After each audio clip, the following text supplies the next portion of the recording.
আকাশের দিকে তাকিয়ে অপেক্ষায় মানুষ, আজ দেখা মিলতে পারে কাঙ্ক্ষিত বৃষ্টির, বলছে আবহাওয়া অধিদপ্তর। নগরায়নের নামে বিষাক্ত ছোবলেই উত্তপ্ত রাজধানী। পঞ্চগড়ে দিনে গরমে নাভিশ্বাস আর রাতে শীতল পরিবেশে ফ্যান বন্ধ। হিমালয়ের নিকটবর্তী এলাকা হওয়ায় এই বৈচিত্র্য, বলছেন পরিবেশবিদরা। সবুজায়ন থাকাতে আমরা তাপপ্রবাহের এই দিনেও কিছুটা স্বস্তিদায়ক অবস্থায় আছি, যেমন রাত্রিতে এখানে ঠান্ডা নামে অন্যান্য সময়ের মতো। অবশেষে বিতর্কিত মিল্টন সমাদ্দার গ্রেপ্তার। লাইসেন্স ছাড়াই খোলে আশ্রম, জাল ডেথ সার্টিফিকেট দাফন করেছে অন্তত 900 মরদেহ, জানালো ডিবি। নিজেই ডেথ সার্টিফিকেট তৈরি করে ডাক্তারের সিল স্বাক্ষর জাল করে সে নিজেই মিডিয়ার কাছে শেয়ার করেছেন। 900 লাশ দাফন করলেও 835 সালের সম্পূর্ণ গরমিল কোনো ডকুমেন্টসে দেখাতে পারে নাই। হজ ফ্লাইট 9 মে থেকে শুরু। ভিসা জটিলতায় সৌদিতে বাড়ি ভাড়া করতে না পারায় অনিশ্চয়তায় অনেকে। শেষ পর্যন্ত সংকট থাকবে না, আশাবাদ ধর্মমন্ত্রীর। মাদারীপুর সদর উপজেলা নির্বাচন ঘিরে শাহজাহান পুত্র ও চাচাতো ভাইয়ের মধ্যে বাকযুদ্ধ, সংঘাতেও জড়াচ্ছেন দুই প্রার্থী। তারা গলা নামিয়ে ফেলবে, তারা আসার দিয়ে পেটি গলায় ফেলবে, এরকম বক্তৃতাও তারা দিচ্ছে। শাহজাহান খানের অবাধ বিচরণ এবং তার আচরণবিধি লঙ্ঘনের মধ্য দিয়ে আমাদের নেতাকর্মীকে আহত করা, মারধর করা। পুঁজিবাজারে মূলধনী লাভের উপর কর আরোপের পায়তারা, সায় নেই বিএসইসির। সংকট আরও বাড়বে, বলছেন বিনিয়োগকারীরা। ক্যাপিটাল গেইনের উপর যে ট্যাক্স বসানো হয়, তারা কোন বিনিয়োগকারী থাকবে না। এইখানে উচিত সবকিছু মাফ করে দেওয়া, যদি বাঁচাইতো এই মার্কেটকে।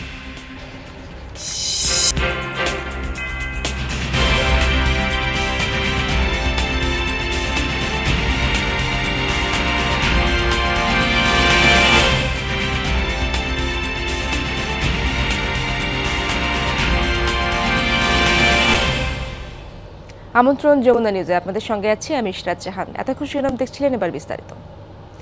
আকাশের দিকে তাকিয়ে মানুষ, কখন বৃষ্টি ঝরবে সবার সেই প্রত্যাশা। বৃহস্পতিবার বৃষ্টি হলে তাপমাত্রা কিছুটা সহনীয় পর্যায়ে নামবে, এমনটাই জানিয়েছে আবহাওয়া অধিদপ্তর। বুধবার গভীর রাতেই দিনাজপুর, জামালপুর জেলায় কিছু সময়ের জন্য হালকা বৃষ্টিপাত হয়, তাতে স্বস্তির বদলে অনুভূত হয় ভ্যাপসা গরম। আবহাওয়া অধিদপ্তরের তথ্য অনুসারে আজ ঢাকা, ময়মনসিংহ, বরিশাল বিভাগের কিছু জায়গায় হতে পারে বৃষ্টি। তাছাড়া সিলেট ও চট্টগ্রাম বিভাগেও হবে বৃষ্টিপাত। 5 মে থেকে সারা দেশে বৃষ্টিপাত হওয়ার সম্ভাবনা আছে। অবশ্য আবহাওয়াবিদরা বলছেন, আজ বৃষ্টি হলেও গ্রীষ্মকাল হওয়ায় স্বাভাবিকভাবেই অনুভূত হবে গরম। সারা দেশের তাপমাত্রা স্বস্তিদায়ক হতে আরও 3-4 দিন সময় লাগবে।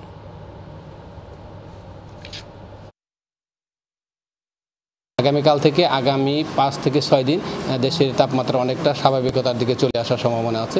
গরমের অনুভূতিটা থাকবে, কিন্তু আসলে তাপমাত্রা এভাবে ওঠার গত কয়েকদিন যাবৎ যে তাপমাত্রা উঠেছে সেই ধরনের তাপমাত্রা আমরা আশা করছি না। আগামীকাল থেকেও কিন্তু দেশের উত্তর, পূর্ব এবং পূর্বের যে অঞ্চলগুলো, বিশেষ করে ময়মনসিংহ বিভাগ, সিলেট বিভাগ এবং চট্টগ্রাম বিভাগে, সেই সাথে ঢাকা বিভাগের পূর্বের যে অঞ্চলগুলো আছে, এসব অঞ্চলগুলো থেকে কিন্তু মোটামুটি বৃষ্টিপাতের প্রবণতা শুরু হওয়ার সম্ভাবনা বেশি।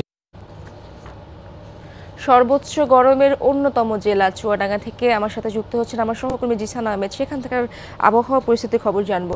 জিসান, সকালের এই সময় গরম কতটা অনুভূত হয় সেখানে, এবং জনজীবনে প্রভাব তো পড়ছেই, আপনি কতটা প্রভাব দেখতে পাচ্ছেন? সূর্যোদয়ের পর থেকে তো সূর্য প্রভাব ছড়াচ্ছে, সেই রোদের প্রখরতাই তো গরম একটু বেশি অনুভূত হবেই। এবং আমরা যেটা দেখছি যে সন্ধ্যার পর এবং সকাল পর্যন্ত এই রাতটুকু কিন্তু ভ্যাপসা গরম অনুভূত হচ্ছে।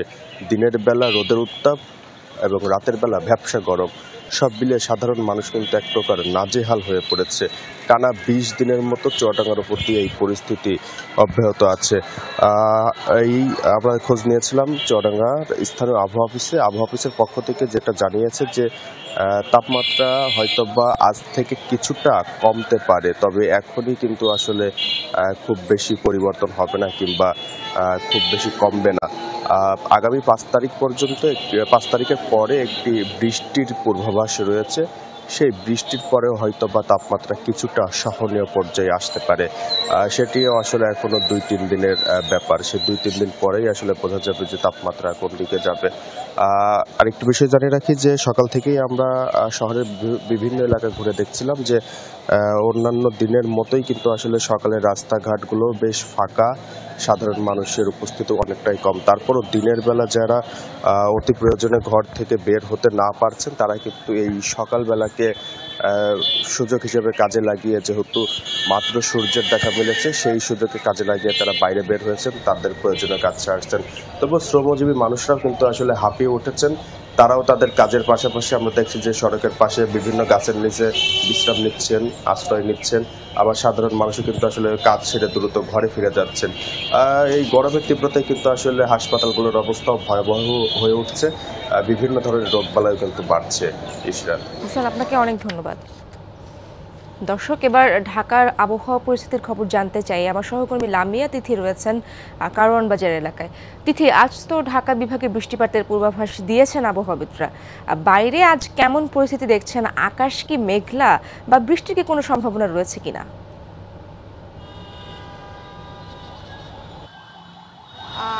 ধন্যবাদ ইশরাত। যদি বলি যে হ্যাঁ, আকাশ কিন্তু এখন কিছুটা মেঘলা আছে। আর যদি বলি অন্যান্য দিনের তুলনায় কিন্তু আজকের যে সকালের যে সূর্যের তাপমাত্রা রয়েছে সেটিও কিন্তু একটু সহনীয় পর্যায়ে রয়েছে। আজকে কিন্তু এখনকার তাপমাত্রা যেটি সেটা হচ্ছে 31 ডিগ্রি সেলসিয়াস দেখাচ্ছে, কিন্তু এটা অনুভূত হচ্ছে 38 ডিগ্রির মতো। কিন্তু তারপরও অন্যান্য দিনের তুলনায় কিন্তু আজকের যে আবহাওয়াটা রয়েছে সেটি সহনীয় পর্যায়ে রয়েছে। আর অন্যান্য দিনের তুলনায় কিন্তু গতকাল থেকেই কিন্তু তাপমাত্রা কিছুটা বলা যায় যে নিয়ন্ত্রণে আসা শুরু হয়েছে, কারণ কালকে রাতে দেখা গেছে যে কোথাও কোথাও একটু বৃষ্টি হয়েছে এবং ঝড়ো হাওয়া বয়েছে। সে কারণে তাপমাত্রা কিছুটা বলতে গেলে একটু সহনীয় পর্যায়ে এখন পর্যন্ত আছে। তবে যেমন আবহাওয়া অধিদপ্তর কালকে আমাদের জানিয়েছিলেন যে 4 তারিখ পর্যন্ত কোথাও কোথাও বিক্ষিপ্ত আকারে বৃষ্টি হবে। আজকে থেকে শুরু হয়ে কিন্তু 4 তারিখ পর্যন্ত কোথাও কোথাও বৃষ্টি শুরু হবে এবং 5 তারিখের থেকে কিন্তু সারা দেশে কম বেশি বৃষ্টি দেখা যাবে। মূলত তখন থেকেই বলতে গেলে যে গরমের যেই তীব্রতা সেটা একটু কমার কথা রয়েছে। এছাড়া আজকে সকালে যারা ঘর থেকে বের হচ্ছেন তাদের চেহারা লক্ষ্য করলে, তাদের দিকে লক্ষ্য করলে দেখা যাচ্ছে যে অন্যান্য দিনের তুলনায় তাদের অস্বস্তি ভাব কিছুটা এখন পর্যন্ত কম। তবে বেলা বাড়ার সাথে সাথে পরিস্থিতিটা কি দাঁড়াবে সেটাও আসলে এখনও বলা যাচ্ছে না। তাছাড়া সব থেকে গরমে যারা শ্রমজীবী মানুষ আছে তারাই কিন্তু সব থেকে কষ্টের শিকার হন আর গরমের তীব্রতার শিকার হন। আর আজকে বিকালের দিকে থেকে কিন্তু ঢাকা এবং ময়মনসিংহ এলাকায় বৃষ্টি হওয়ার কথা রয়েছে। ইশরাত, তিথি আপনাকে অনেক ধন্যবাদ। সব দিকের ছুটে আসা মানুষ এক হয় এই শহরে। এখানে কেউ হুট করে, কেউ লুট করে নেয় সব প্রাপ্তি, কারো লড়াই চিরকালের। এই ঢাকা তার আদিবাসী থেকে অধিবাসী সবাইকে দিল কত কি, অথচ এখন নিজেই খা খা করছে। ভীষণ উত্তাপে পড়ছে ঢাকা। এই তাপপ্রবাহে গোটা নগর যেন জ্বলছে উনুনের আগুনে। সারি সারি দালানের বাড়িতে আর রাজপথ কাঁপানো গাড়িতে মুখ বুজে থাকা মানুষ যত। রাজ্যের ভাবনা নিয়ে ভিড়ের স্রোতে একা হেঁটে চলা মানুষটিও ঘরমাক্ত। শ্রমজীবী নাকাল এই দহন দিনে, কিন্তু এর জন্য দায়ী কে? এই আমি, আপনি, আমরাই আর আমাদের লোভ। নগরায়নের নামে বিষাক্ত ছোবলে আর অবহেলায় বেড়ে ওঠা ঢাকার আত্মকথাই তুলে ধরেছেন সহকর্মী সাইফুদ্দিন রবিন।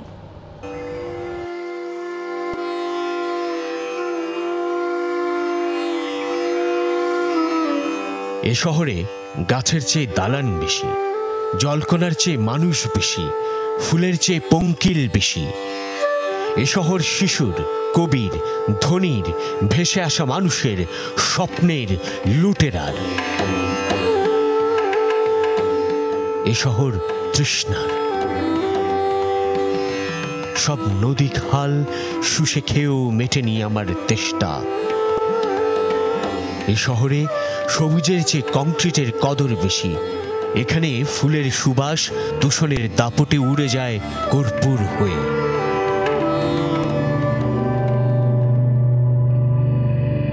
হ্যালো ঢাকা, না তুমি আমার প্রিয় ঢাকা, নাকি জাদুর শহর, নাকি তত্ত্ব শহর?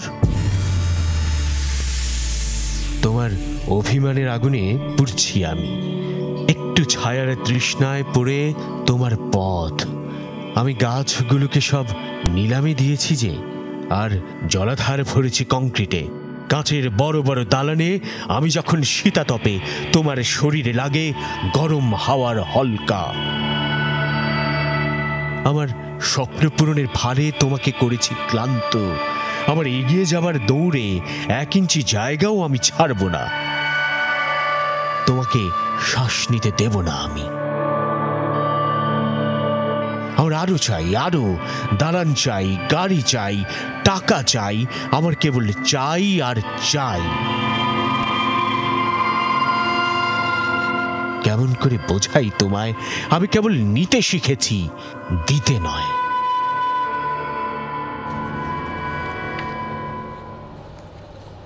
গ্রীষ্মের খরতাপেও রাতে কম্বল নিয়ে ঘুমাতে হয় তেঁতুলিয়ায়। দিনভর সূর্যের প্রখর তাপ, অথচ রাত গভীর হওয়ার সাথে সাথেই ফ্যান বন্ধ। প্রচণ্ড গরম আর অস্বাভাবিক শীতল পরিবেশ দেশের সর্ব উত্তরের এই জেলায়। 1 সপ্তাহ ধরে সর্বনিম্ন তাপমাত্রা রেকর্ড করা হয়েছে 18 ডিগ্রি এবং সর্বোচ্চ তাপমাত্রা 38 ডিগ্রি সেলসিয়াস। দিনের বেলা প্রখর রোদ আর তপ্ত বাতাসে সড়কে চলাচল দেয়। দেশ জুড়ে যখন হিট অ্যালার্ট, তখন সর্বোত্তরের জনপদ তেঁতুলিয়ায় ভিন্ন চিত্র। মৃদু তাপপ্রবাহের জেলা পঞ্চগড়ে সূর্যাস্তের সাথে সাথে নামতে থাকে দীর্ঘ শীতল রাত। রুদ্র বৈশাখেও রীতিমতো ফ্যান বন্ধ করে ঘুমানো যায় এখানে। যত আর কি রাত গভীর হয় তত ঠান্ডা বাড়ে যায়। এখনো ল্যাপটপ ঢাকা নেওয়া লাগে, কম্বল নিয়ে থাকা লাগে। এটা চলতে থাকে আপনার হচ্ছে সকাল 6টা পর্যন্ত। মানে অন্য জেলার তুলনায় আর কি ভালো ঠান্ডা আছে আমাদের এদিকে। শেষ রাতে একটা করে খেতা লাগে, এরকম ঠান্ডা। অন্যান্য অঞ্চলের তুলনায় এখানকার শ্রমজীবী মানুষ অধিক স্বস্তিতে। পরিবেশবিদরা বলছেন, হিমালয় নিকটবর্তী এ জেলায় জলাধার ও সবুজের আচ্ছাদন বেশি। সবুজায়ন থাকাতে আমরা তাপপ্রবাহের এই দিনেও কিছুটা স্বস্তিদায়ক অবস্থায় আছি। যেমন রাত্রিতে এখানে ঠান্ডা নামে অন্যান্য সময়ের মতো। এখনও শেষ রাত্রিতে তো আমাদের কম্বল কাঁথা গায়ে নিতে হয়, না হলে খুব ঠান্ডা লাগে। আবহাওয়া অফিস বলছে, তাপমাত্রার পারদ ওঠানামা করে 18 থেকে 38-এর ঘরে। ভৌগোলিক ও পরিবেশগত কারণে দ্রুত ঠান্ডা হয় এই অঞ্চল। হিমালয় পর্বতমালা এবং অন্যান্য পাহাড় কাছাকাছি হওয়ার কারণে এখানে রাত্রেবেলা যে হিম বাতাস প্রবাহিত হয়, যার দরুন হালকা ঠান্ডা অনুভূত হয় এবং দিনের বেলা সূর্যের তাপের কারণে আস্তে আস্তে তাপমাত্রা বাড়তে থাকে। খালবিল ছাড়াও পঞ্চগড়ে 46টি নদী আছে। জেলায় বনভূমি আচ্ছাদিত সবুজ জমির পরিমাণ 231.86%। জারিন অর্নি, যমুনা নিউজ। গ্রেফতার হলো child and old age care আশ্রমের বিতর্কিত চেয়ারম্যান মিল্টন সমাদ্দার। রাতে রাজধানীর মিরপুর এলাকায় অভিযান চালিয়ে গ্রেফতার করে ঢাকা মহানগর গোয়েন্দা পুলিশ বিভাগ। বেআইনিভাবে বেওয়ারিশ লাশ দাফন, মানব শরীরের অঙ্গ প্রত্যঙ্গ বিক্রি, আর্থিক প্রতারণা, মানব পাচার এবং মাদক চোরাচালানের মতো রয়েছে বিস্তর অভিযোগ। এসব বিষয়ে মামলা দায়ের এবং রিমান্ডে নিয়ে জিজ্ঞাসাবাদের কথা জানিয়েছেন ডিবির অতিরিক্ত কমিশনার হারুনুর রশিদ। নানা অভিযোগের প্রেক্ষিতে গ্রেফতার হলেন বিতর্কিত মিল্টন সমাদ্দার। রাতে মিরপুরে অভিযান চালিয়ে তাকে আটক করে ঢাকা মেট্রোপলিটন পুলিশের গোয়েন্দা বিভাগ। আটকের পর তাকে নিয়ে আসা হয় মিন্টু রোডের ডিবি কার্যালয়ে। পরে সংবাদ সম্মেলন করেন ডিবির অতিরিক্ত কমিশনার হারুনুর রশিদ। জানান, এখন পর্যন্ত বেআইনিভাবে 900 লাশ দাফন করেছে মিল্টন সমাদ্দার। বেশিরভাগ ক্ষেত্রেই ডেথ সার্টিফিকেট ও স্বাক্ষর জালিয়াতি করত সে বেশিরভাগ কারণে না, সে রাতে লাশ দাফন করে। তখন তাকে জিজ্ঞাসাবাদ করা হলো যে আপনি রাতে লাশ দাফন করেন কেন? সে বলে যে আসলে না হলে তো মানুষ আমাকে বিভিন্ন প্রশ্ন করে, এটা সে উত্তর দিয়েছে। এবং আশ্রমে বৃদ্ধদের চিকিৎসা দেওয়া হয় না বলে গণমাধ্যমে এসেছে, সেটাও তাকে জিজ্ঞাসা করা হলো যে আপনি যে 30-35 লাখ টাকা খরচ করেন, টাকা পান কোথায়? এবং নিজেই ডেথ সার্টিফিকেট তৈরি করে ডাক্তারের সিল স্বাক্ষর জাল করে সে নিজেই মিডিয়ার কাছে শেয়ার করেছেন। এবং আমরা এটাও জেনেছি যে সে ইতিমধ্যে 900 লাশ দাফন করলেও 835 সালের সম্পূর্ণ গরমিল কোনো ডকুমেন্টসে দেখাতে পারে না। মিল্টন সমাদ্দারের বিরুদ্ধে অভিযোগ বিস্তর উল্লেখ করে হারুনুর রশিদ বলেন, অপারেশন থিয়েটারের মাধ্যমে মানুষের কিডনি বা অঙ্গ প্রত্যঙ্গ বিক্রির অভিযোগও খতিয়ে দেখছে পুলিশ। কিডনির পাশে সেখানে রক্তের দাগও রয়েছে। তাহলে তার বিরুদ্ধে অজস্র অভিযোগ, যে অভিযোগগুলি আমরা তাকে জিজ্ঞাসাবাদ করব যে লাশগুলি রাতে কেন উনি দাফন করতেন। তার কাছে আমরা জিজ্ঞাসাবাদ করব তিনি নিজে যে স্বীকার করেছেন যে ডেথ সার্টিফিকেটটা উনি নিজে কেন তৈরি করেন, ডাক্তারের সিল স্বাক্ষর উনি নেন না কেন। মানব পাচার, বেআইনিভাবে লাশ দাফন, টর্চার সেল, অবৈধ আয়সহ সব অভিযোগের ভিত্তিতে মামলা করা হবে মিল্টন সমাদ্দারের বিরুদ্ধে। আদালতে রিমান্ডের আবেদনও করবে পুলিশ। আমরাও যে অভিযোগগুলি পেয়েছি সেগুলি পুঙ্খানুপুঙ্খভাবে তদন্ত করা হবে এবং আমি মনে করি সে যদি সত্যিকারভাবে এরকম কাজগুলি করে থাকে এটা জঘন্য অপরাধ, তাকে ছাড় দেওয়া হবে। সম্প্রতি নানা বিতর্কিত ঘটনায় আলোচনায় আসেন মিল্টন সমাদ্দার। বিভিন্ন গণমাধ্যম সহ যমুনা টেলিভিশনের রিপোর্টে উঠে আসে তার নানামুখী প্রতারণার তথ্য। শওকত মঞ্জুর শান্ত, যমুনা নিউজ, ঢাকা। আগামী 9 মে থেকে শুরু হচ্ছে হজের প্রথম ফ্লাইট। এর আগের দিন হজ কার্যক্রমের উদ্বোধন করবেন প্রধানমন্ত্রী শেখ হাসিনা। কিন্তু ভিসা না পাওয়ায় সৌদিতে বাড়ি ভাড়া সহ আনুষঙ্গিক কাজ শেষ করতে পারছে না বেশিরভাগ এজেন্সি মালিক। অনেকের দাবি ভিসা জটিলতায় বহুমুখী সংকটে তৈরি হচ্ছে অনিশ্চয়তা। যদিও ধর্মমন্ত্রী বলছেন বাড়ি ভাড়া না করার কারণেই ভিসা পাননি তারা। ধর্মমন্ত্রী এবং হাব সভাপতি দুজনেই বলছেন শেষ পর্যন্ত সংকট থাকবে না। এ বিষয়ে বিস্তারিত জানাচ্ছেন শরীফুল ইসলাম খান।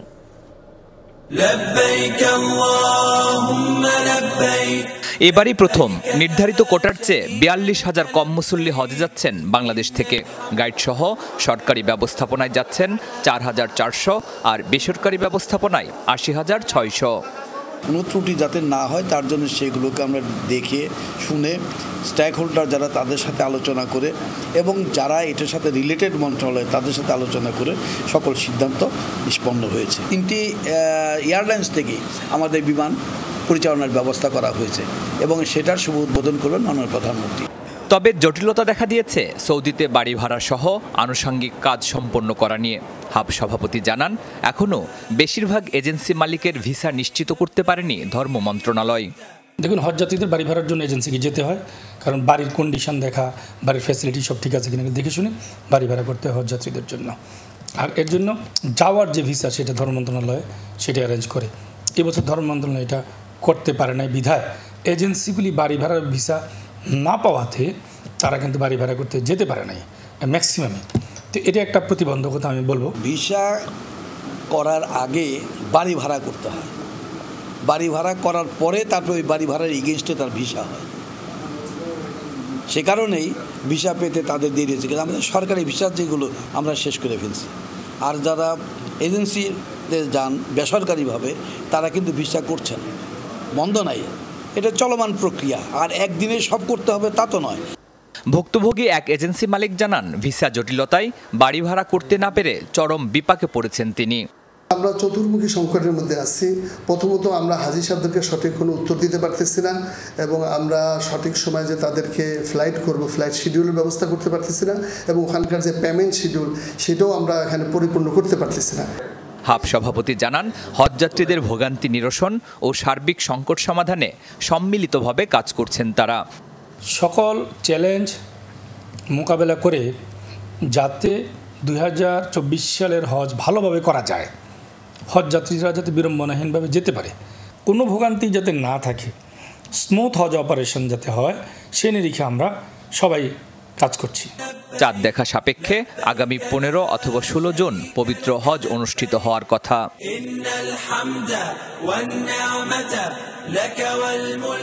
শরীফুল ইসলাম খান, যমুনা নিউজ, ঢাকা। জরুরি স্বাস্থ্য পরীক্ষার জন্য রাজধানীর এভারকেয়ার হাসপাতালে ভর্তি করা হয়েছে বিএনপি চেয়ারপারসন খালেদা জিয়াকে।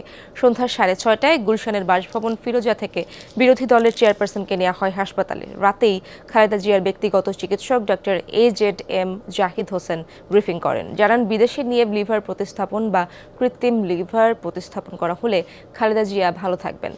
এখানে তার বেশ কিছু স্বাস্থ্য পরীক্ষা করা হয়েছে, আরও কিছু পরীক্ষা বাকি, সেগুলো বৃহস্পতিবার করা হবে। বুধবার রাতে পর্যবেক্ষণে রাখা হয়েছে বিএনপি চেয়ারপারসনকে। সবশেষ 31 মার্চ খালেদা জিয়াকে হাসপাতালে ভর্তি করা হয়েছিল। সে সময় CCUতে তাকে চিকিৎসা দেওয়া হয়। ওই দফায় 3 দিন হাসপাতালে থাকার পর গুলশানের বাসায় ফেরেন তিনি। 2 মামলায় দণ্ডিত সাবেক প্রধানমন্ত্রী খালেদা জিয়া নিজ বাসায় থেকে চিকিৎসা নেওয়া এবং দেশের বাইরে না যাওয়ার শর্তেই 2020 সালের মার্চে সরকারি নির্বাহী আদেশে সাময়িক মুক্তি দেওয়া হয় তাকে। দীর্ঘ সময় সুস্থ থাকতে পারে সেই চিকিৎসা করার জন্য আজকেও চিকিৎসকরা বলেছেন যত দ্রুত সম্ভব ওনাকে দেশের বাইরে লিভার রিপ্লেসমেন্ট, লিভার ট্রান্সপ্লান্টেশন অথবা আর্টিফিশিয়াল লিভার রিপ্লেসমেন্টের যে ব্যবস্থা, সেই সব সুযোগ যে সমস্ত দেশে আছে, বিশেষ করে জন হপকিন্সের মেডিকেল টিমও গত কয়েকদিন আগে তাদের সাথেও আমাদের মেডিকেল বোর্ডের মিটিং হয়েছিল। উপজেলা পরিষদ নির্বাচন ঘিরে উত্তাপ ছড়িয়েছে মাদারীপুর সদর উপজেলায়। কথার লড়াইয়ের পাশাপাশি ঘটছে সংঘর্ষ। দুই চেয়ারম্যান প্রার্থীকে নিয়ে বিভক্ত আওয়ামী লীগ নেতাকর্মীরা। এক প্রার্থী ক্ষমতাসীন দলের প্রেসিডিয়াম সদস্য ও সাবেক নৌমন্ত্রী শাহজাহান খানের পুত্র, অপর প্রার্থী শাহজাহান খানের চাচাতো ভাই। সংঘাতের জন্য দুষছেন পরস্পরকে। ৮ মে প্রথম ধাপের উপজেলা পরিষদ নির্বাচন। সময়ের সাথে নির্বাচনী উত্তেজনার পারদও চড়ছে মাদারীপুরের সদর উপজেলায়। এরই মধ্যে ঘটেছে সংঘাত, সহিংসতার ঘটনা। নির্বাচনে আনারস প্রতীকে লড়ছেন আওয়ামী লীগের প্রেসিডিয়াম সদস্য ও সাবেক নৌমন্ত্রী শাহজাহান খানের ছেলে আসিফুর রহমান খান। কর্মী সমর্থকদের নিয়ে বিরামহীন প্রচারণা চালাচ্ছেন তিনি। নির্বাচন পূর্ব সহিংসতার জন্য দায়ী করছেন প্রতিপক্ষকে। তারা গলা নামিয়ে ফেলবে, তারা আপনার কি আসার দিয়ে পেটি গলায় ফেলবে, এরকম বক্তৃতাও তারা দিচ্ছে। তারপর অশালীন বক্তৃতা এইগুলোও দিচ্ছে, আমাদের নামে উল্টাপাল্টা কথা বলছে, এবং আমার পিতাকে ঘিরে তো তারা অজস্র মিথ্যাচার করছে। এদিকে আরেক প্রার্থী পাভেলুর রহমান শফিক খান লড়ছেন মোটরসাইকেল প্রতীকে। তিনি শাহজাহান খানের আপন চাচাতো ভাই। শাহজাহান খান ও তার ছেলের বিরুদ্ধে নানা অভিযোগে সম্প্রতি সংবাদ সম্মেলনও করেছেন তিনি। সুষ্ঠু ভোট নিয়ে শঙ্কা তার।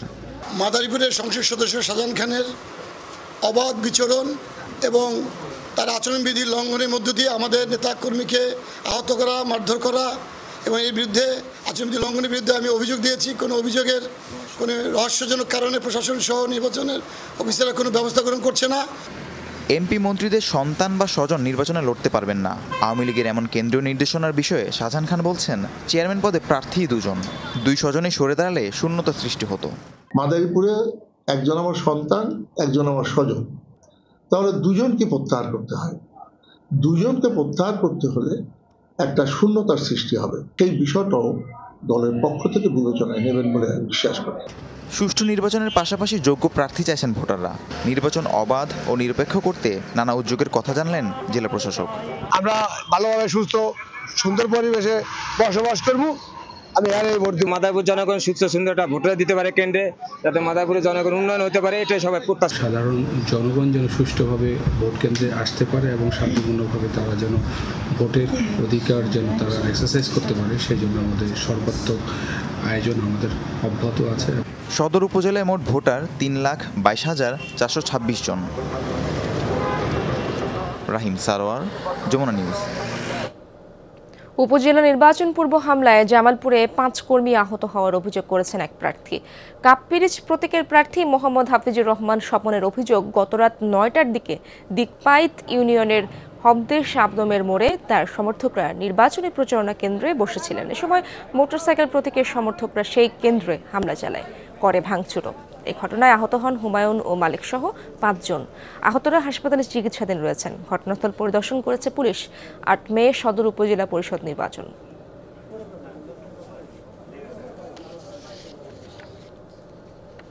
নাটোরের বাগাতিপাড়ায় উপজেলা চেয়ারম্যান প্রার্থীর ওপর হামলার অভিযোগ উঠেছে। বুধবার সন্ধ্যায় উপজেলার সোনাপুর বাজারে হামলার শিকার হন উপজেলা চেয়ারম্যান প্রার্থী জাহাঙ্গীর হোসেন মানিক। তার অভিযোগ, স্থানীয়দের সাথে মতবিনিময়ের সময় চড়াও হয় প্রতিপক্ষ প্রার্থীর সমর্থকরা। রড ও চেয়ার দিয়ে মারধর করা হয়। এ সময় তার 4 থেকে 5 জন সমর্থকও আহত হন। তাদের উদ্ধার করে সদর হাসপাতালে নেওয়া হয়। তবে হামলার অভিযোগ অস্বীকার করেছেন প্রতিদ্বন্দ্বী শরীফ। পুলিশ জানায়, খবর পেয়ে ঘটনাস্থলে যাওয়ার আগেই হামলাকারীরা পালিয়ে যায়। এ বিষয়ে আইনগত ব্যবস্থা নেওয়া হয়েছে। কুমিল্লা বিশ্ববিদ্যালয় বন্ধ ঘোষণা এবং হল ত্যাগের নির্দেশ দেওয়া হলেও তা মানছে না বেশিরভাগ শিক্ষার্থী। দ্বিতীয় দিনের মতোই হল ও ক্যাম্পাসে অবস্থান করছেন তারা। গতকাল বিশ্ববিদ্যালয় কর্তৃপক্ষের সিদ্ধান্ত প্রত্যাখ্যান করে বিক্ষোভ ও মানববন্ধন করে ছাত্রছাত্রীরা। বিশ্ববিদ্যালয় বন্ধ ঘোষণা এবং হল ছাড়ার সিদ্ধান্ত অবিলম্বে বাতিলের দাবি জানান তারা। শিক্ষক সমিতির 7 দফা দাবি আদায়ে বেশ কিছুদিন ধরেই উত্তপ্ত ক্যাম্পাস। উপাচার্যের পদত্যাগের দাবিতে গতকাল একাডেমিক ও প্রশাসনিক কার্যক্রম বর্জনের ঘোষণা দেয় শিক্ষক সমিতি। পরে সন্ধ্যার দিকে বিশ্ববিদ্যালয় বন্ধ ঘোষণা করা হয়। বুধবার বিকেলের মধ্যে ছাত্রছাত্রীদের হল ছাড়ার নির্দেশ দেয় কর্তৃপক্ষ। অবশ্য ভর্তি পরীক্ষার কার্যক্রম চলমান থাকবে। সপ্তাহের গড় সর্বোচ্চ তাপমাত্রা 41 ডিগ্রি সেলসিয়াস। নজিরবিহীন এই দাবদাহ আর তীব্র খরায় রাজশাহীতে আমের উৎপাদন নিয়ে দেখা দিয়েছে শঙ্কা। প্রথম থেকেই গাছে মুকুল কম থাকায় চিন্তিত চাষিরা। কপালের ভাঁজ আরও বাড়িয়েছে তীব্র খরা। পোকার আক্রমণ থেকে রক্ষায় কীটনাশক আর গাছে পানি ব্যবহার করেও টেকানো যাচ্ছে না ফলন। রাজশাহীর বেলপুকুর এলাকার কাজিরপাড়া গ্রামের আমচাষী মিনারুল ইসলাম 10 বিঘা জমিতে আম গাছ রয়েছে 150টি। গত কয়েক বছর 4 থেকে 5 লাখ টাকার আম বিক্রি করলেও এবার 50,000 টাকার আম বিক্রি নিয়ে দেখা দিয়েছে শঙ্কা। সার বীজ এইগুলা প্রতিবারই দিই, কিন্তু এবারও দিয়ে আমরা মোটামুটি 60-70,000 টাকা আমাদের ব্যয় হয়েছে। কিন্তু বর্তমান যে আবহাওয়া, তীব্র রোদ, গরম, এর কারণে আমের মুকুল থেকে শুরু করে আম এখন যে একটা গুটি আসছে, গুটি পর্যন্ত সব আমগুলো আস্তে আস্তে ঝরে যাচ্ছে। রাজশাহীর বেশিরভাগ আমবাগান মালিকের এখন একই অবস্থা। এমন বৈরী আবহাওয়ায় তাদের গাছের আম ঝরে যাচ্ছে। এবার আমের খুবই সংকট, মানে বৃষ্টি উপরে নাই এক কারণ, আপনার রৌদ্রর খুব তাপমাত্রা বেশি এটিও এক কারণ। হবার পোকা আছে, এই পোকাতে আপনার হলো আমারও বেশি নষ্ট করে ফেলছে। ঝুড়ি ঝুড়ি আম পড়ছে, এরকম আম ধরেন তো টিকবে না, পানি না পর্যন্ত। আর যে বীজ দেওয়া হয়েছে 20 টাকা তো উঠবেই না। গবেষকরা বলছেন এবছর মুকুলের পরিমাণও কম ছিল। 60% গাছে মুকুল আসলেও 20 মার্চের ঝড় বৃষ্টির ফলে ফুটন্ত মুকুলের ক্ষতি হয়েছে। সব গাছে মুকুল না আসায় অনেক চাষি গাছের পরিচর্যাও করেননি। সেই সময় সব গাছে কীটনাশক প্রয়োগ না করায় হপার পোকার উপদ্রব বেড়েছে। এখন প্রচণ্ড খরায় মাটিতে জলীয় ভাব একেবারে কম থাকায় আম ঝরে পড়ছে। আর এবার আমের অপিয়ার হয়, এমনিতেও ফলন কম হবে। এবার অনেক লস হবে আমাদের যে এটা দিয়ে আমাদের যে জীবিকা নির্বাহ আমাদের রাজশাহী অঞ্চলে, আমরা কৃষকে উপকৃত তো হচ্ছেই না, প্লাস আমরা ব্যবসায়িকরা সবচাইতে বেশি ক্ষতিগ্রস্ত হচ্ছি। বাগানের ফলন ভালো রাখতে গাছের গোড়ায় সেচ দেয়া সহ নিয়মিত কীটনাশক প্রয়োগের পরামর্শ দিচ্ছে গবেষকরা। সেচটা দুপুরবেলা না দিয়ে বিকালে অথবা সকালবেলা সেচটা দিলে সেখানে গাছের যে আপনার যে টেম্পারেচারটা, সয়েল টেম্পারেচারটা ঠিকমতো থাকবে এবং মাটিতে রসটা ধরে রাখতে পারবে। এবছর রাজশাহীর 19,600 হেক্টর জমিতে 2,60,164 মেট্রিক টন আম উৎপাদনের লক্ষ্যমাত্রা ধরেছে কৃষি বিভাগ। কিন্তু ফলন বিপর্যয়ের কারণে এবার লক্ষ্যমাত্রা পূরণ হবে না বলেই আশঙ্কা করা হচ্ছে।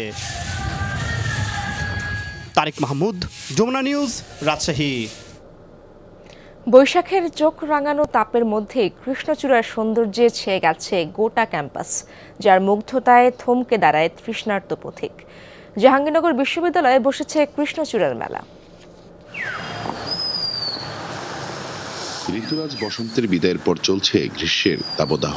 তীব্র গরমে জীবনযাত্রা প্রায় স্থবির, উঠছে প্রাণ প্রকৃতি। ঠিক তখনই জাহাঙ্গীরনগর বিশ্ববিদ্যালয়ে দেখা মিলছে কৃষ্ণচূড়ার রক্তিম সৌন্দর্য। টিএসসি, আবাসিক হল, শহীদ মিনার, মুন্নি চত্বর সহ কৃষ্ণচূড়া ফুলের লাল রঙে ছেয়ে গেছে পুরো ক্যাম্পাস। তীব্র তাপপ্রবাহের মাঝেও যেন শিক্ষার্থীদের অন্যরকম প্রশান্তি। ভালো লাগার একটা অনুভূতি দিচ্ছে, আর একটা লাল বলতে কিন্তু একটা ভালোবাসার প্রতীক। মনোমুগ্ধকর একটা বিষয় লাগে যে আমরা খুব প্রকৃতির কাছাকাছি থাকতে পারছি, বিভিন্ন ধরনের ফুল দেখতে পাচ্ছি। এই ক্যাম্পাস বিভিন্ন ঋতুতে বিভিন্ন রকম করে সাজে। যখন আমরা আড্ডা দিই তখন আমাদের খুব একটা ভালো সময় যায়। তো এই ভালো সময়টার পেছনে আসলে মূল ভূমিকাটা রাখে হচ্ছে আমাদের ক্যাম্পাসের পরিবেশ। নিজ ক্যাম্পাসের এমন মন কাড়া রঙের খেলা আবারও প্রমাণ করে প্রকৃতির নীলাভূমি এই ক্যাম্পাস। 700 একর যে সবুজ প্রাঙ্গণ, তাতে বিভিন্ন ঋতু বৈচিত্র্যে ক্যাম্পাসটা সম্পূর্ণরূপে যেন বদলে যায়। এই প্রচণ্ড তাপদাহে যে এই যে বাতাস এবং সাথে যে এই যে কৃষ্ণচূড়া ফুল, এটা আসলে মনে অন্যরকম প্রশান্তি দেয়। প্রকৃতির খেয়ালের সাথে হাজারো রূপে সাজে জাহাঙ্গীরনগর বিশ্ববিদ্যালয়, রাঙিয়ে দেয় শিক্ষার্থীদের মন। ক্যাম্পাসের সাথে আরো দৃঢ় হয় শিক্ষার্থীদের ভালোবাসার বন্ধন। মাহফুজুর রহমান নিপু, যমুনা নিউজ, সাভার।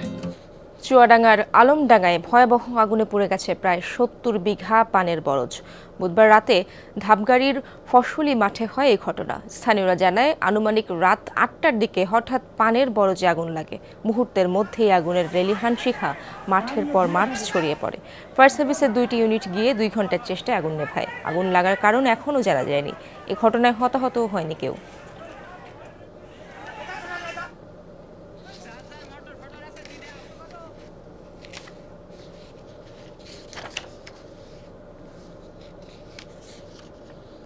আন্তর্জাতিক মুদ্রা তহবিল IMF এর শর্ত মেনে মূলধনী লাভের উপর কর আরোপ করা হলে নতুনভাবে পুঁজিবাজারে তৈরি হবে অস্থিরতা।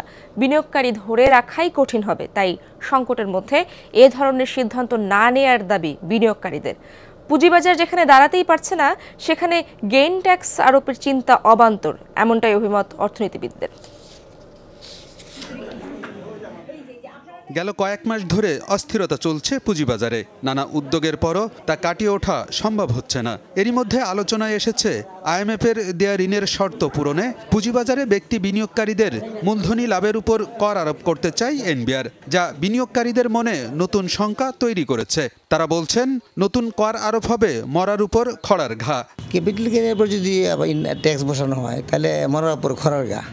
এবং এমনিতেই তো বিনিয়োগকারী আসে না। ক্যাপিটাল গেইনের উপর যদি ট্যাক্স বসানো হয়, তাহলে কোন বিনিয়োগকারী থাকবে না। এইখানে উচিত সব কিছু মাফ করে দেওয়া, যদি বাঁচাইতো এই মার্কেটকে। মার্কেটের অবস্থা পরিস্থিতি অত্যন্ত খারাপ। আপনি যদি এখানে আবার এই জিনিসটাই করতে চান, ইমপ্লিমেন্ট করেন, ট্যাক্সের বিষয়টা যদি আনেন, মার্কেটে কি থাকবে? সংশ্লিষ্টরা বলছেন, এমনিতেই বিনিয়োগকারীরা কয়েক ধাপে কর পরিশোধ করে। নতুন করে ক্যাপিটাল গেইন ট্যাক্স আরোপ করা হলে আরও নেতিবাচক প্রভাব পড়বে পুঁজিবাজারে। ট্যাক্স কিন্তু বিভিন্নভাবে আমাদের স্টক মার্কেটের নানান পর্যায়ে কিন্তু ট্যাক্স নেওয়া হয়। দ্বৈত না, 3বারও ট্যাক্স নেওয়া হচ্ছে। সর্বোপরি শেয়ার কেনাবেচা করার জন্য আমরা প্রতি মুহূর্তে কিন্তু এখানে ট্যাক্স দিচ্ছি। আমরা একজন বিনিয়োগকারী কয়েক ধাপে ট্যাক্স দিই। আবার যদি ক্যাপিটাল গেইনের উপর আমাকে ট্যাক্স দিতে হয়, তাহলে এটা বাজারের জন্য আসলে হবে কি, লোকজন তখন এখান থেকে হতাশ হবে, নিরাশ হবে, এখান থেকে চলে যাবে। এমনি আমরা অনেক দিন যাবত একটা অস্থির অবস্থার মধ্যে আছি। সেখানে যদি আবার নতুন করে ক্যাপিটাল গেইনের উপরে ট্যাক্সটা আসে, তো সেটা কিন্তু আরেকটা নতুন অস্থিরতা তৈরি করবে। 2015 সালে কিন্তু স্পেশাল গ্যাজেট নোটিফিকেশনের মাধ্যমে এইটা ক্যাপিটাল গেইনটাকে অব্যাহতি দেওয়া হয়েছিল। তো এখন নতুন করে আসলে এই অস্থির বাজারে সেটার নেতিবাচক প্রভাব পড়ার সম্ভাবনা বেশি। বিশ্লেষকরা বলছেন, ব্যক্তি বিনিয়োগকারীদের মূলধনী লাভের উপর কর আরোপের অবস্থায় নেই পুঁজিবাজার। যেখানে বাজার স্বাভাবিকভাবে চলতে পারছে না, সেখানে নতুন প্রতিবন্ধকতা তৈরি করা ঠিক হবে না। IMF এর এ ধরনের শর্তেরও সমালোচনা করেন অর্থনীতিবিদরা। IMF এর কন্ডিশন অনুযায়ী তো দেশ চালানো উচিত না। ইকোনমি গেইন ট্যাক্স অন্য দেশে আছে, এটা IMF তাদের বহিঃপুস্তকে আছে, এগুলো সে অনুযায়ী কথা বলে। এদেশে গেইন ট্যাক্স, তারা গেইন লসের ট্যাক্স কে দিবে? মার্কেটে আমাদের GDPর তুলনা কত? 15%-এর নিচে মার্কেট ক্যাপিটালাইজেশন। IMF যেগুলোতে বলতেছে যেখানে গেইন ট্যাক্স আছে, সেখানে GDPর তুলনা এগুলো হচ্ছে 70, 80, 100%-এর উপর। ব্যক্তি বিনিয়োগকারীদের মূলধনী লাভের উপর কর আরোপের বিপক্ষে নিয়ন্ত্রক সংস্থা BSECO। আলমগীর হোসেন, যমুনা নিউজ, ঢাকা। প্রায় অর্ধ কোটি টাকায় নির্মিত সড়ক নষ্ট হলো মাত্র 5 দিনে। 2 বছর আগে টেন্ডার আহ্বান করা হলেও সময় মতো হয়নি কাজ। এখন সংস্কার শেষ করার সাথে সাথেই সড়ক নষ্ট। ঠিকাদারের ওপর দায় চাপাচ্ছে কর্তৃপক্ষ। নির্মাণের মাত্র 5 দিন পরই সড়কের এই হাল। কার্পেটিং উঠে বেরিয়ে পড়েছে পুরনো কাঠামো। খানাখন্দে চলাচল করাই দায়।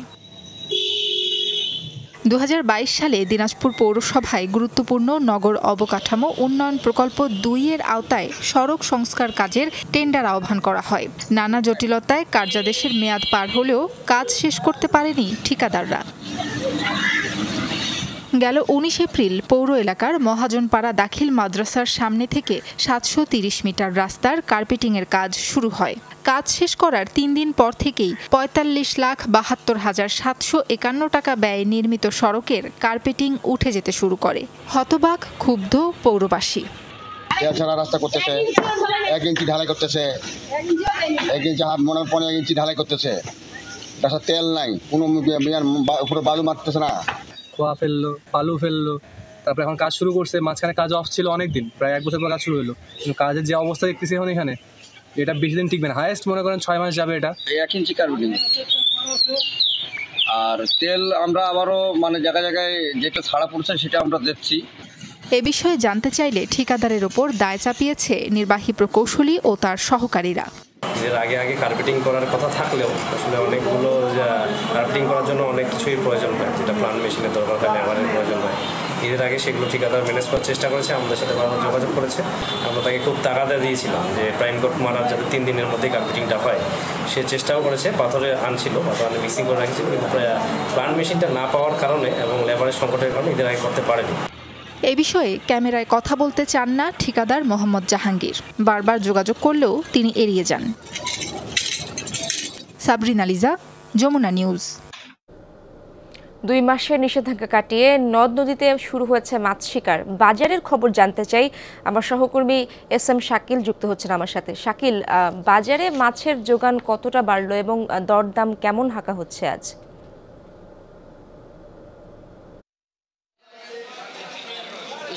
2 মাস নিষেধাজ্ঞার পরে কিন্তু মাছ ধরা শুরু হয়েছে গতকাল থেকে। আমরা দেখেছি জেলেরা কিন্তু মাঝ রাত থেকেই মাছ ধরতে নেমেছে।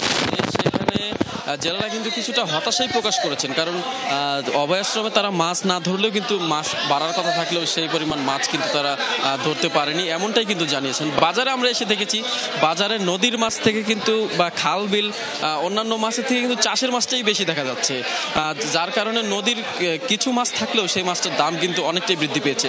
তবে এখানের যারা জেলেরা রয়েছেন তারা কিন্তু অভিযোগ করছেন যে তারা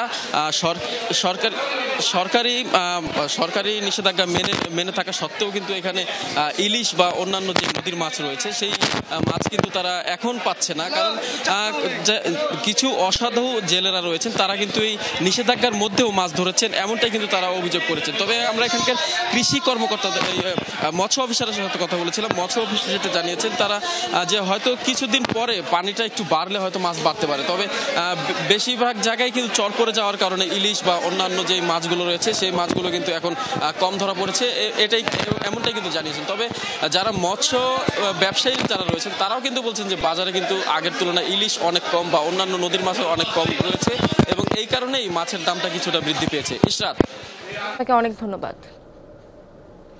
নেত্রকোনায় হাওরের প্রায় 85% বোরো ধান গোলায় উঠে গেছে। আগাম বন্যা সতর্কতায় বাকিটুকু দ্রুত কাটা হচ্ছে, ফলনও ভালো হয়েছে। তবুও দুশ্চিন্তা চাষিরা, দাবি মিলছে না আয় ব্যয়ের হিসেব, চাইছেন সরকারিভাবে ন্যায্য দামে ধান বিক্রি করতে। নেত্রকোনার মদন মোহনগঞ্জ সহ 6 উপজেলায় চলতি মৌসুমে বোরোর আবাদ হয়েছে 1,85,260 হেক্টর জমিতে। এর মধ্যে হাওরের জমি রয়েছে 41,070 হেক্টর। এরই মধ্যে হাওরের প্রায় 85% ধান কাটা শেষ, বাকিটা দ্রুত গোলায় তুলতে ব্যস্ত চাষিরা। সাথে আছে দুশ্চিন্তাও, মিলছে না আয় ব্যয়ের হিসেব, তাই হাওরের ধানের ন্যায্য মূল্য চান তারা। ফসলের আমরা টেয়া হয় না, বুঝছেন, উঁচু টেয়া হয় না, এই 1000 টাকা মন, অনেক 700 টাকা মন। ধানের দামে তো পুষে না, ধান তো 800 টাকা মন নেয়, সরকারি শুনছি 1000-1200 টাকা মন দিয়েছে, পুষে না ধানে। 5,000 টাকা সার হয়েছে 1600 টাকা বস্তা। 756টি হারভেস্টার ও 48টি রিপার মেশিন দিয়ে হাওরের ধান কাটার কাজ চলছে। কৃষি বিভাগের আশা কয়েকদিনের মধ্যেই গোলায় উঠবে সব। কৃষকদের পরামর্শ দিচ্ছি যে যারা ধান 80% পেকে গেলেই যেন দ্রুত ধানটা কর্তন করে ফেলে, তা না হলে যদি শিলাবৃষ্টি হয় সেক্ষেত্রে কিন্তু কৃষকরা ক্ষতিগ্রস্ত হবে। কৃষক পর্যায়ে সঠিক সময়ে পৌঁছেছে সরকারি প্রণোদনা, প্রাকৃতিক দুর্যোগও নেই, সাথে চাষিদের কঠোর পরিশ্রমের কারণে এবার হাওরে বাম্পার ফলন হয়েছে বলে জানালেন এই কর্মকর্তা। হাওড়া এলাকায় বিধান 88 তাদের বীজের আমরা প্রাপ্যতা একটু বেশি করেছিলাম, পাশাপাশি তাদের জমিতে যখন সারগুলি ব্যবহার করবে সেই সারের কোনো ধরনের সংকট আমাদের ছিল না এবং প্রকৃতি আমাদের অনুকূলে ছিল, যে কারণে ফসলটিতে এই বছর আপনার রোগ এবং পোকার আক্রমণ কম হয়েছে। জেলায় এবছর 8,02,445 টন চাল উৎপাদনের লক্ষ্যমাত্রা ধরা হয়েছে, যার বাজার মূল্য প্রায় 9,000 কোটি টাকা। ওবায়দুর রহমান, যমুনা নিউজ। মার্কিন বিশ্ববিদ্যালয়গুলো থেকে ফিলিস্তিনপন্থীদের হঠাতে তৎপর পুলিশ। বুধবার ইউনিভার্সিটি অব টেক্সাসে চালায় অভিযান। আন্দোলনকারীদের ছত্রভঙ্গে ব্যাপক ধরপাকড় চালায় পুলিশ। তাঁবু তুলে শিক্ষার্থীদের সরিয়ে দেয় তারা।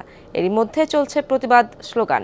উত্তপ্ত ইউনিভার্সিটি অব উইসকনসিনও বিক্ষোভকারীদের হঠাতে রাতে ক্যাম্পাসে প্রবেশ করে নিরাপত্তা বাহিনী। আটক হন বেশ কয়েকজন। অ্যারিজোনা বিশ্ববিদ্যালয়ে চলছে ধরপাকড়। মঙ্গলবার কলম্বিয়া বিশ্ববিদ্যালয় থেকে ৩ শতাধিক মানুষকে আটক করা হয়। তাদের মূল দাবি গাজায় আগ্রাসন বন্ধ আর গবেষণা প্রকল্পে ইসরায়েলের বিনিয়োগ বাতিল।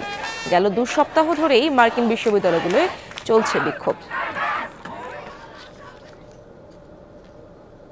ইউনিভার্সিটি অব ক্যালিফোর্নিয়ায় ফিলিস্তিনপন্থী বিক্ষোভকারীদের ওপর চড়াও হলো ইসরায়েলপন্থীরা। বুধবার রাতে দুপক্ষের ব্যাপক সংঘর্ষ হয়। আন্দোলনকারীদের উপর লাঠি সোঁটা নিয়ে চালানো হয় হামলা। ভাঙচুর চালায় তাঁবুতে, ছিঁড়ে ফেলে ফিলিস্তিনিদের পতাকা। রণক্ষেত্রে পরিণত হয় পুরো এলাকা। হামলাকারীদের বেশিরভাগের মুখ ঢাকা ছিল। উত্তপ্ত পরিস্থিতিতে ক্যাম্পাসে প্রবেশ করে পুলিশ। কয়েক ঘন্টার চেষ্টায় নিয়ন্ত্রণে আনে পরিস্থিতিও। তারপরও ক্যাম্পাস ছাড়েনি ইসরায়েলি বিরোধীরা। তাঁবু ও বেষ্টনী ঠিকঠাক করে চালিয়ে যাচ্ছে অবস্থান কর্মসূচি। প্রিয় নায়িকার অস্তিত্ব হারিয়ে যেতে দিতে চাননি ভক্ত, তাই চামড়া দিয়ে বাধাই করেছেন বই। ৩০০ বছর আগে প্যারিসে হয়েছিল এমন কাণ্ড। সপ্তদশ শতকের সেই বইটির দেখা মিলল নিউ ইয়র্কের বইমেলায়। বিক্রেতা বলছেন, পশুর চামড়া স্বাভাবিক হলেও বই বাধাইয়ে মানব চামড়ার ব্যবহার বিরল। তাই অদ্ভুত বইটির দামও হাঁকা হচ্ছে আকাশ ছোঁয়া। কিনতে হলে গুনতে হবে বাংলাদেশি মুদ্রায় প্রায় $250 কোটি টাকা। দেখে সাধারণ কোনো মলাটের বই মনে হলেও মানুষের চামড়া দিয়ে বাঁধানো এই বই। নিউ ইয়র্কের একটি বইমেলায় প্রদর্শিত হয়েছে বিরল বইটি। ঘটনাটি সপ্তদশ শতকের।